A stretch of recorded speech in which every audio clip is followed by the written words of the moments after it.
નમસ્કાર, હું રૂબેન રાઠોડ. લોક ફરિયાદ સાપ્તાહિક પ્રસ્તુત લોક ફરિયાદ ન્યૂઝમાં આપ દર્શક મિત્રોનું સ્વાગત કરું છું. સૌપ્રથમ જોઈએ આજના મુખ્ય સમાચાર. યૌન શોષણ મામલે આસારામના પરિવાર સામે લુકઆઉટ નોટિસ. આખો પરિવાર મિસ્ટર ઇન્ડિયા. રાજકોટમાં ડેન્ગ્યુનો હાહાકાર યથાવત. પોતાની ત્યાં ત્રીજા સંતાનનો જન્મ થતા રાજકોટ મનપાના કોર્પોરેટર સંજય ઘવાએ આપ્યું રાજીનામું. ચૂંટણી પંચના નવા નિયમ અનુસાર કમિશનરની કાર્યવાહી થતાં જ નૈતિકતા બતાવી. રાજકોટના સ્થાનકવાસી મોટા સંઘની મીટિંગમાં થઈ અફડાતફડી. પ્રમુખ ઈશ્વરભાઈ દોશીને છાતીમાં દુખાવો થતા હોસ્પિટલમાં દાખલ. ભારતીય ક્રિકેટરોને રાજકોટના ક્રિકેટર રશિયાઓએ ફૂલડે વધાવ્યા. સાહસ, શ્રદ્ધા અને સમન્વય. ભાવનગરથી માતાના મઢની યાત્રાએ નીકળ્યા સાયકલ પર. આગામી ગુરુવારથી રાજકોટમાં સિટી બસો દોડતી થશે. નોટ અને વોટના જોરે આસારામને મોદી સરકાર બચાવી છે. આસારામ આશ્રમમાં 5 વર્ષ પૂર્વ મૃત્યુ પામેલા બાળકોના માતા પિતાના અનશન. હવે સમાચાર જોઈએ વિગતવાર. રાજસ્થાનના જોધપુરમાં સગીરાના યૌન શોષણ મામલે જેલસ્થ આસારામના અને તેમના પુત્ર નારાયણ સાંઈ સામે સુરતની 2 બહેનોને પણ દુષ્કર્મ ફરિયાદ નોંધાવતા વિકૃત પિતા પુત્રની કામલીનાના એક નવો વધારાનો અધ્યાય શરૂ થયો છે. આસારામના પુત્ર નારાયણ સાંઈ છન્ન થઈ ગયા છે, પરંતુ સુરત પોલીસમાં નોંધાયેલ 2 બહેનોની ફરિયાદ બાદ આસારામની પત્ની લક્ષ્મી અને આસારામની પુત્રી ભારતી સામે સાવધાન થઈ જઈ કોઈકની મદદથી બિહાર પહોંચી જઈ ભારતની સરહદે છોડી ગયા છે. નારાયણ સાંઈ તેમની માતા તથા બહેન કાઠમંડુ જતા રહ્યાની લોકચર્ચા છે. સૌરાષ્ટ્રમાં પેરિસમાં રાજકોટમાં ડેન્ગ્યુનો હાહાકાર યથાવત રહેવા પામ્યો છે. ડેન્ગ્યુના ભયંકર ભરડામાં સપડાયેલ રાજકોટમાં આરોગ્ય તંત્રની ઝુંબેશ વચ્ચે પણ સતત નવા સંખ્યાબંધ કેસો બહાર આવી રહ્યા છે. છેલ્લા ભારે વરસાદને કારણે ઓને ભરાઈ રહેલા પાણીથી વકરતી ગંદકીને હિસાબે રોગચાળો સતત વધી રહ્યો હોવાથી 17 વ્યક્તિઓના ડેન્ગ્યુના સકંજે સપડાયા છે. વધારો ચિંતાજનક છે. પરિસ્થિતિ ગંભીર છે. અત્યાર સુધીમાં ડેન્ગ્યુએ 4 જેટલા વ્યક્તિનો જીવ લીધા છે, જ્યારે 17 તેના રાક્ષસી પંજામાં સપડાયેલા છે. આ આંકડો માત્ર રાજકોટના મનપાના આરોગ્ય તંત્રના છે. 2 ખાનગી હોસ્પિટલમાં સર્વે કરવામાં આવે તો ભયાવહ સ્થિતિ સામે આવે છે. ત્યારે લોક લાગણી છે આરોગ્ય તંત્ર કોઈ નક્કર પગલા ભરે તે જોવાનું રહ્યું છે. ચૂંટણી પંચના નવા નિયમ અનુસાર 2006 પછી ચૂંટાયેલા કોઈ પણ સભ્યને ત્યાં ત્રીજા સંતાનનો જન્મ થાય તો જે તે ચૂંટાયેલા સભ્ય ગેરલાયક ઠરે. તે પ્રમાણે રાજકોટ મહાનગરપાલિકા કોર્પોરેટર સંજય ઘવા ચૂંટાયા ત્યારે તેમને 2 પુત્રી હતી. તાજેતરમાં તેમને ત્યાં ત્રીજા સંતાનનો જન્મ થતા તેમને કમિશનર ભાદુએ ગેરલાયક ઠરાવવા પ્રક્રિયા હાથ ધરતા ગણતરીના કલાકોમાં જ સંજય ઘવાએ સામેથી રાજીનામું આપી નૈતિકતાપૂર્વક સત્તા છોડી દીધી છે. ગઈકાલે સવારે કરણપરા સ્થિત ભાષામાં મધ્યસ્થ કાર્યાલયે જઈ શહેર ભાજપ પ્રમુખ ભીખાભાઈ વસોયા સાથે ચર્ચા કરી મહાનગરપાલિકા કચેરીએ જઈએ કમિશનર ભાદુની અનુપસ્થિત હોવાથી ડેપ્યુટી કમિશનર સમક્ષ રાજીનામું આપી દીધું હતું. રાજકોટના સ્થાનકવાસી જેમ મોટા સંઘની ગત રવિવારે હાથીખાના સ્થિત વિરાણીવાડીમાં સામાન્ય સભાની મીટિંગ મળી. તે વખતે સંઘના મકાનો સસ્તા ભાવે મેળવ્યા બાદ હજારો ગણું ભાડું મેળવી પેટા ભાડુને આપી દેવાના મુદ્દે અફડાતફડી મચી ગયા બાદ મામલો બિચક્યો હતો.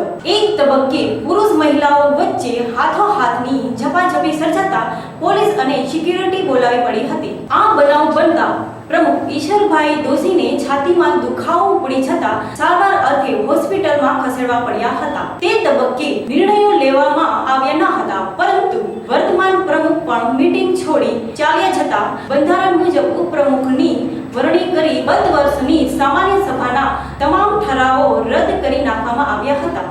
વધુ સમાચારો જોઈએ તે પહેલા લઈએ એક નાનકડું વિરામ. શાળા અમારી તીર્થભૂમિ, જ્યાં વહે જ્ઞાનની ગંગા. જી હા, જ્ઞાનના દરિયામાં ડૂબકી લગાવો પાઠક સ્કૂલને સંગ. પાઠક વિદ્યા મંદિર. પાઠક વિદ્યા મંદિરનું નવી જગ્યાએ નવું સ્વરૂપ એટલે પાઠક સ્કૂલ્સ રાજકોટ. છેલ્લા 8 વર્ષમાં રાજકોટની સર્વશ્રેષ્ઠ શાળાઓમાં સ્થાન એટલે માત્ર ને માત્ર પાઠક વિદ્યા મંદિર. કારકિર્દીની નવી ક્ષિતિજો તરફનું ઉડાન. જોઈએ આ ઉડાન ક્યાં કારણે શ્રેષ્ઠ અધ્યાપકો, ઉત્તમ શિક્ષણ પદ્ધતિ, ઉજ્જવળ પરિણામો, અનુભવી વ્યક્તિઓ દ્વારા સંચાલન, નિષ્ણાત શિક્ષકો દ્વારા શિક્ષણ, વ્યવહારસ્ય વાલીઓ દ્વારા ઊંઘ, સમર્પિત વિદ્યાર્થીઓ દ્વારા મહેનત અને પાઠક સ્કૂલની દૃઢ અને મક્કમ પગલે સફળતા પ્રતિ આગેકૂચ. પાઠકનો સાથ, સૌનો વિકાસ. શા માટે? આધુનિક સુવિધા સાથેનું સુંદર વાતાવરણ, વૈજ્ઞાનિક પ્રયોગો માટેની આધુનિક લેબ, શ્રેષ્ઠ શિક્ષણ અને શિક્ષણને ઉજાળતું હોલ ઓફ વર્ક, પ્રેક્ટિકલ કાર્ય માટે નિષ્ણાત શિક્ષકોની ટીમ, ભાઈઓ અને બહેનો માટે અલગ અલગ હોસ્ટેલની સુવિધા, દરેક વિદ્યાર્થીઓ પર વ્યક્તિગત ધ્યાન, જીટ અને નીટ પરીક્ષાનું માર્ગદર્શન અને અભ્યાસક્રમ અમે અમલ કરીએ છીએ જે આજે બીજા તેનો અમલ કરે છે કાલે. એ જ છે અમારી સફળતા, એ જ છે અમારો ગર્વ. સ્વપ્ન બતાવે છે તેને સાકાર કરીએ છીએ. તક સ્કૂલ્સ રાજકોટ, મંદિરથી ધોરણ 12, સામાન્ય પ્રવાહ અને વિજ્ઞાન પ્રવાહ. નામ નોંધી લેશો. વિરામ બાદ આપનું પુનઃ સ્વાગત છે.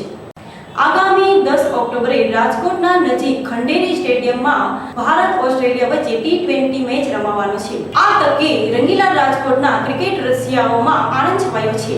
ગત સોમવારે ટીમ ઇન્ડિયાના 6 સભ્યો યુવરાજ સિંહ, વિરાટ કોહલી, ઈશાંત શર્મા, શિખર ધવન, ભુવનેશ્વર અને અમિત મિશ્રા મોડી સાંજે એર ઇન્ડિયાના વિમાનમાં રાજકોટ આવી પહોંચ્યા ત્યારે શહેરની ઇમ્પિરિયલ હોટલ ખાતે તેઓનું ફૂલહારથી સ્વાગત કરવામાં આવ્યું હતું. આ ખેલાડીઓની એક ઝલક મેળવવા અને તેઓને નિહાળવા માટે હજારો ક્રિકેટ પ્રેમીઓ ઇમ્પિરિયલ હોટલની બહાર ઉમટી પડ્યા હતા. આજે ધોની, જાડેજા સહિતના ખેલાડીઓ અને ઓસ્ટ્રેલિયા ટીમનું સ્વાગત થશે.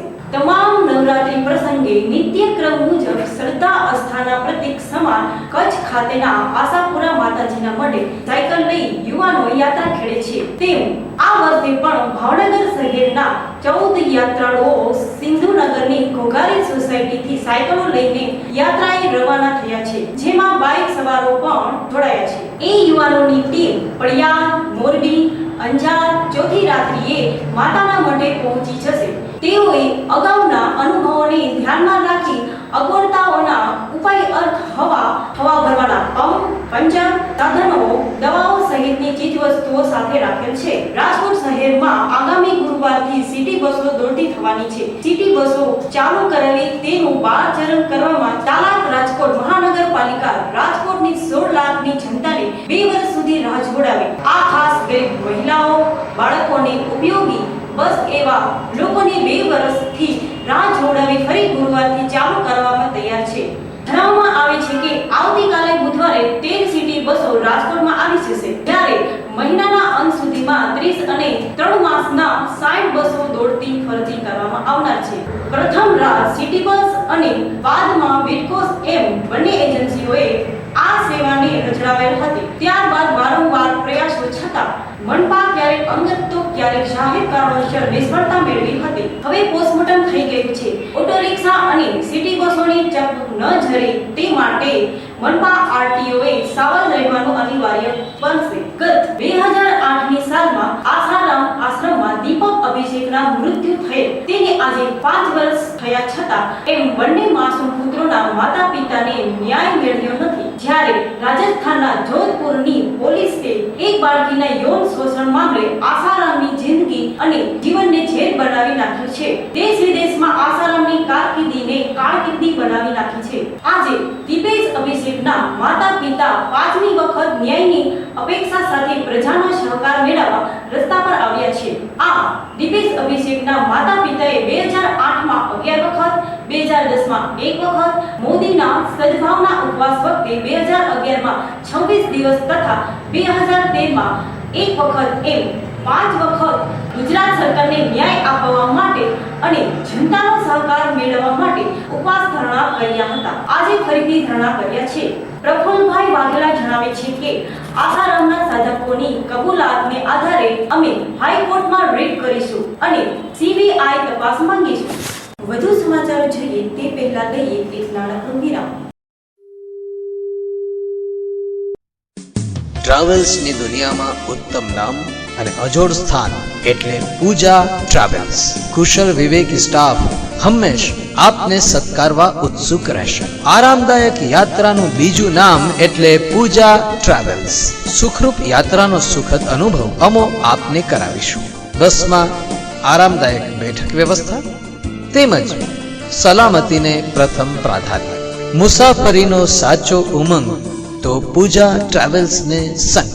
આપના શુભ અવસરો જેવા કે લગ્ન પ્રસંગ, યાત્રા પ્રવાસ તેમજ સ્કૂલ પ્રવાસ માટે અમે રજૂ કરીએ છીએ 3x2, 2x2 નાની તથા મોટી લક્ઝરી બસો. મેળવવા માટે અમારો સંપર્ક કરો. વિરામ બાદ આપનું પુનઃ સ્વાગત છે. સમાચાર પૂરા કરતા પહેલા ફરી એક નજર આજના મુખ્ય સમાચાર પર. યૌન શોષણ મામલે આસારામના પરિવાર સામે લુકઆઉટ નોટિસ. આખો પરિવાર મિસ્ટર ઇન્ડિયા. રાજકોટમાં ડેન્ગ્યુનો હાહાકાર યથાવત. પોતાની ત્યાં ત્રીજા સંતાનનો જન્મ થતા રાજકોટ મનપાના કોર્પોરેટર સંજય ગવાએ આપ્યું રાજીનામું. ચૂંટણી પંચના નવા નિયમ અનુસાર કમિશનરની કાર્યવાહી થતાં જ નૈતિકતા બતાવી. રાજકોટના સ્થાનકવાસી મોટા સંઘની મીટિંગમાં થઈ અફડાતફડી. પ્રમુખ ઈશ્વરભાઈ દોશીને છાતીમાં દુખાવો થતા હોસ્પિટલમાં દાખલ. ભારતીય ક્રિકેટરોને રાજકોટના ક્રિકેટર રશિયાઓએ ફૂલડે વધાવ્યા. સાહસ, શ્રદ્ધા અને સમન્વય. ભાવનગરથી માતાના મઢની યાત્રાએ નીકળ્યા સાયકલ પર. આગામી ગુરુવારથી રાજકોટમાં સિટી બસો દોડતી થશે. નોટ અને વોટના જોરે આસારામને મોદી સરકાર બચાવી છે.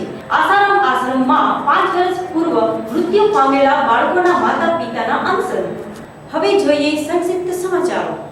જસદણના આટકોટમાં ડેન્ગ્યુને કારણે એક વિદ્યાર્થીનીઓ જીવનદીપ બુઝાઈ. સોમનાથ મંદિરમાં અભેદ સુરક્ષા હોવા છતાં 2 સગીરો દાનપેટીમાંથી પૈસા ચોરતા સીસીટીવીને આધારે પકડી પાડવામાં આવ્યા. ગાંભોઈના મુજની પાડના આસારામના મહિલા આશ્રમમાં જાતીય શોષણ થયાની ફરિયાદ સુરત પોલીસમાં નોંધાઈ. આસારામ દ્વારા મીડિયા કવરેજ અટકાવવા અંગેની સુપ્રીમ કોર્ટમાં કરેલ અરજી નકારવામાં આવી. જીપીએસસીની લાઈન સાથે ચેડા કરી ગેસ જોડાણ મેળવેલા ભૂતિયા કનેક્શનો પકડાયા. સૌરાષ્ટ્રમાં અષાઢી માહોલ, 1 થી 2 ઇંચ વરસાદ. રાજકોટ T20 મેચની ટિકિટોમાં થયા ધૂમ કાળાબજાર. ગુજરાતના રાજ્યમંત્રી સોલંકીના પુત્ર તથા પીએ વિવાદિત જમીન પ્રકરણમાં પોલીસને શરણે. ભાવનગરના જેલ ગ્રાઉન્ડ પાસે પોલીસ કોન્સ્ટેબલ પર હુમલો. ભાવનગરમાં 5% ખાંડની ઓછી ફાળવણીથી ગરીબ કાર્ડ ધારકોમાં ઉગ્ર રોષ. બરવાડા પાસેની ઉતાવળી નદી બસ ખાબકી, એકનું મોત, 22ને ઈજા. ભાવનગર નારી ચોકડી નજીક 10 દિવસ પાણીની લાઈનમાં ભંગાર, બોલી ગયો દેકારો. ખંભાળિયામાં વીજ વાયર બદલાવતા પ્રકરણની માહિતી આપવામાં ગલ્લા તલ્લા. કોલગર્લ તરીકે ધંધો કરવાની છૂટ માંગી પતિને ધમકાવતી પત્ની. રિલાયન્સના કર્મચારીની ફરિયાદ. મોરબીમાં ક્ષત્રિય રાજપૂત સમાજનો રામલીલા ફિલ્મ પર આક્રોશ. આ હતા અત્યાર સુધીના સમાચાર. આવતીકાલે ફરી મળી આ જ સમયે આ ચેનલ પર. ત્યાં સુધી રજા લઈએ. નમસ્કાર.